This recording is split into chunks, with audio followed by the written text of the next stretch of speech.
Okay guys, so let's get unit 2 started. It's a lot of kind of like definition type work to start with, and so I feel pretty comfortable leaving this with you guys for the next day or two, and then we'll get back into it when I get back on Thursday. So topic 2.1, so we're starting to talk about a tangent line. So we're going to talk about a tangent line a lot over this unit. So a tangent line, kind of the idea, like what is this? The idea of a tangent line, typically what people say is that it touches a curve at just one point. So kind of like this one, touches it just at one point. But that's not entirely true. So if you look at this one over here, this tangent line touches it at one point here, but if I were to continue it, it would touch it again right there. So I don't want you to think that it doesn't ever cross it or doesn't ever touch it in more than one spot, because it could. Same thing with this one. A lot of people, there's a common misconception that it would never go across the line and that, or the curve, and that's not really true. It could go across it. So the idea is a tangent line is just kind of, like what is the slope at that spot? So right here, it's increasing and then it kind of goes back down. So right there is where it kind of flattens off at the top. That's where that tangent line goes. So here, this tangent line or this curve tends to go, it's kind of like flat, and then it decreases right here, and then it kind of starts to flatten back out. So right at this point, it's kind of at a slope of that right there. So that's what we're actually going to talk about in this entire unit, is kind of the slope of a tangent line. Okay, so I've kind of covered what some of these misconceptions are, but it'd be great if you could kind of go back and look at those. You have these papers, or you should have these papers in front of you, so definitely read through those. But I'm going to keep moving so that I can keep the video as short as possible. Okay, so there's two more misconceptions on the next page, but let's look at this activity. So let's start with, it says, let's begin with an arbitrary point and call it C f of C. So that's this point right here. So this point is my C f of C. Then let's choose another point on the curve that has a horizontal distance of some change. So this right here seems kind of confusing to me. But it's really not as confusing as it seems. So for right now, let's just make a new point. I'm going to call it x comma f of x. So I'm not going to worry about this statement right here. I'm just going to make another point on this curve, and I'm going to call it x f of x. So right here, I'm going to put it right there. It doesn't really matter where it's at. I'm going to make it right there, and I'm going to call it x comma f of x. So that's that point. So the slope of that, if I were to connect those 2 points, that is called the secant line. So a secant line, by definition, is that it goes through 2 points on a curve.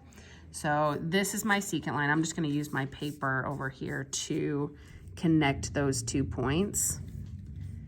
So if I connect those 2 points, that is a secant line because it is 2 points connected on a curve.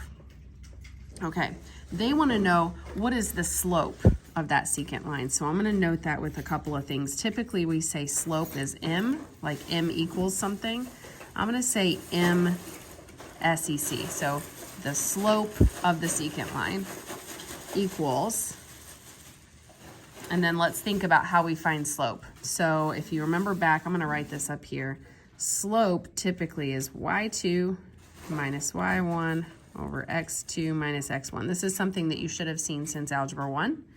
So this is very, very similar to that, except I'm going to call it something different because my y values I called f of x and f of c. So I'm going to say that this is f of x minus f of c all over my x values, which was x minus c. So I'm subtracting my y's over subtracting my x's. Okay, then moving on, this says now, just for kicks, let's let our second x value from above move closer to the original x value. So I'm going to move, instead of this point right here, I'm going to move this a little bit closer than this one was. So I'm going to get closer and closer to this point. If you think about what I'm doing right now, I'm really doing a limit, right? Because as we get closer and closer to the other point, it's the limit as x approaches that value. That's what I'm trying to make happen right now. So let's say I put it there. So here's my x comma f of x. This time when I draw my secant line, it's going to look a little bit different, but it's the same idea. So this secant line looks like this. Oh, it's a little crooked, but there you go. So it looks like I'm getting closer and closer. I'm kind of like making this gap between my line and my curve a little bit less as I get closer and closer.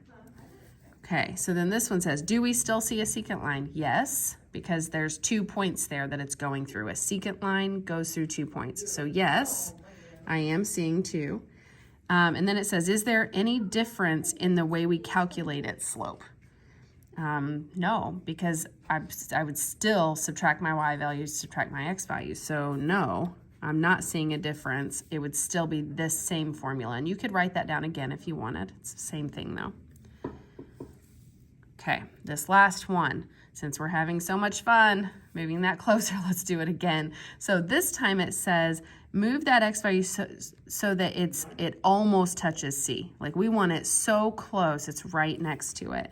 So I'm gonna put this point really, really close this time. And again, that is my x comma f of x. And I'm gonna connect those again. And this time it almost looks as if there isn't a secant line because they're so close to each other. It almost looks like there's not 2 points, but there is. So do we still see a secant line? Technically, yes. Technically, yes. What I'd really like to say is that we didn't because we want a tangent line where it's just 1 point instead of connecting 2 points, right? How could we perceive the slope now using a very important concept from Unit 1? This is something that I'm going to try to kind of bring back, even though you don't want to see it. So what I'm hoping to talk about is that the slope of the tangent line, which is supposed to be going through just 1 point, not 2, that is supposed to be looking like this limit idea. As x is getting closer and closer to C, I'm trying to get x to approach C, this is what is happening. I'm still using a slope formula, f of x minus f of c over x minus c. So this is y2 minus y1 over x2 minus x1. So I'm just doing slope here. So the slope of a tangent line is a limit as x approaches c of the slope. It is the same thing. Okay, so let's kind of use this in application here. So the top there, it talks about that. They wrote out that formula that I just wrote out. So we're talking about the same thing there. This one says, find the slope of the graph of this. Now I'm going to talk about this in particular, like this exact equation in a minute, because there's a much easier way to do this, but we want to use calculus right now, okay? So I'm going to start using some notation that you're not really used to. So down here, you'll notice this prime notation. Those of you who are in finite, you have seen this kind of prime symbol, this apostrophe up here, but with us in finite, it meant it's the opposite of what we're talking about. In this case, f prime refers to the slope of the tangent line, okay?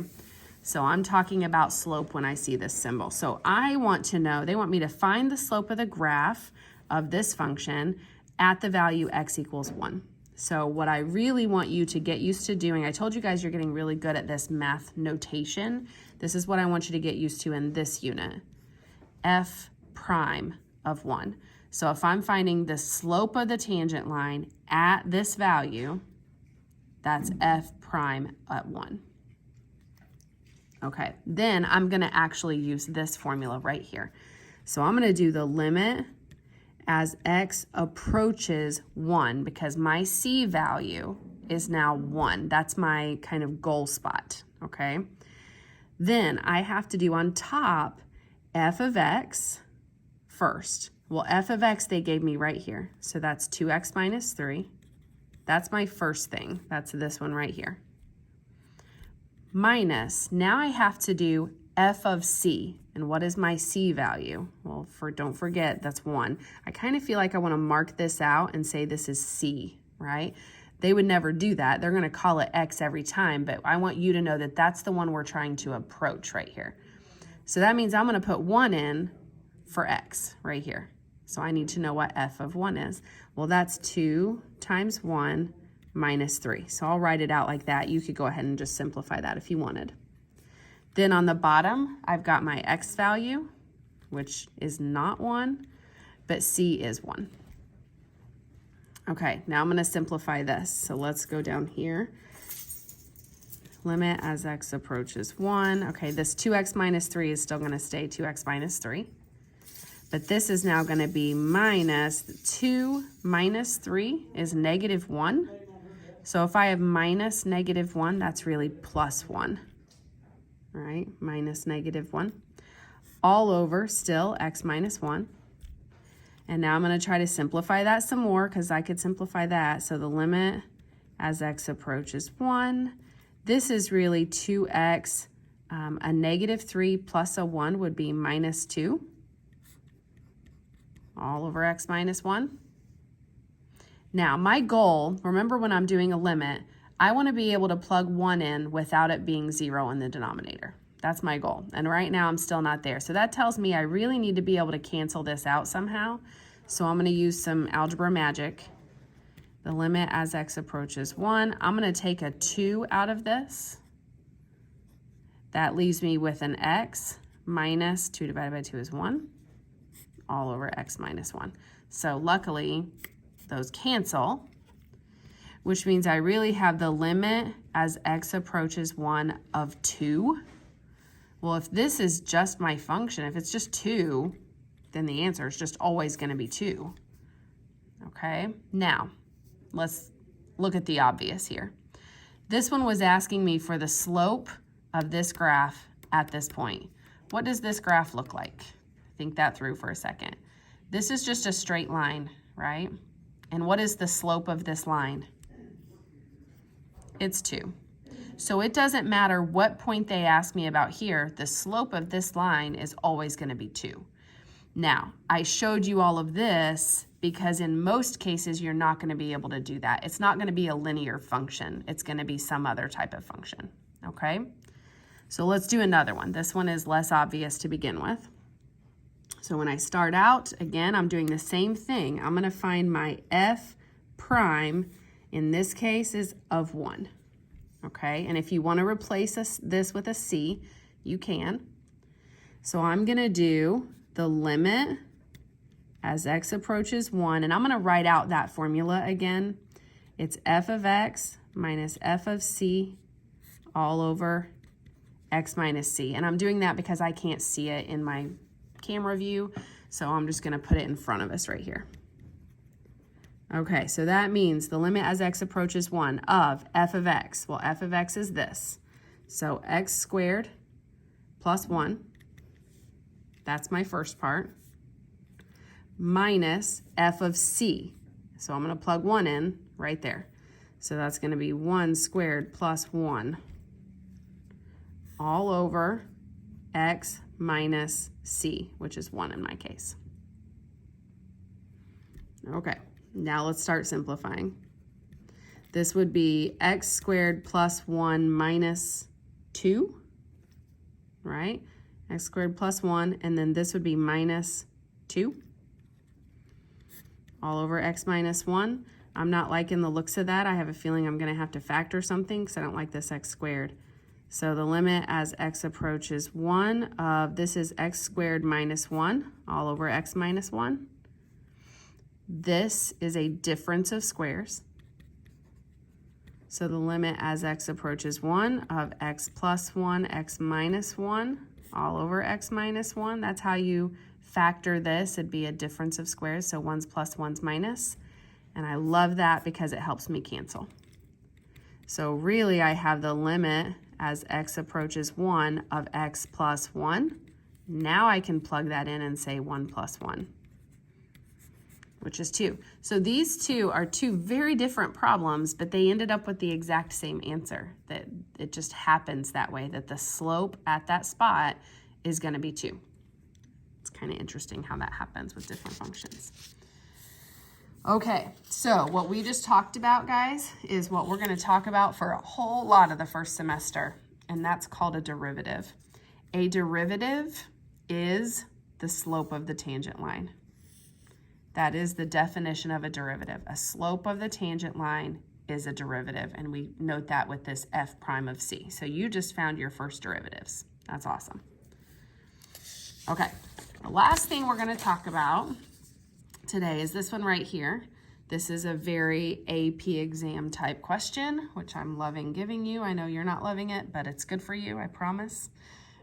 Okay, so this is one of those that I would probably break down each answer choice. We've done that before, and just see what truth lies behind each of those answer choices. So this one starts out with if f is a function for which this is the limit, but it says right here it equals 0. I feel like that's kind of important. So they already told me the answer to this limit is 0. And then they want to know which of these statements is true. So let's look at this first one here. It says x equals -2 is a vertical asymptote of the graph. This one I feel like is your number one tricking answer, trickster answer. I don't know how to say that. Because I think a lot of people would look at this denominator and say, ooh, if I put -2 in there, that would be 0, so that is a vertical asymptote. But this is not just a function, this is a limit statement. So I feel like I want to write out here my reasoning. So I'm going to write this out for you so you can kind of look back at it later. So I would say, since this is a limit problem, this statement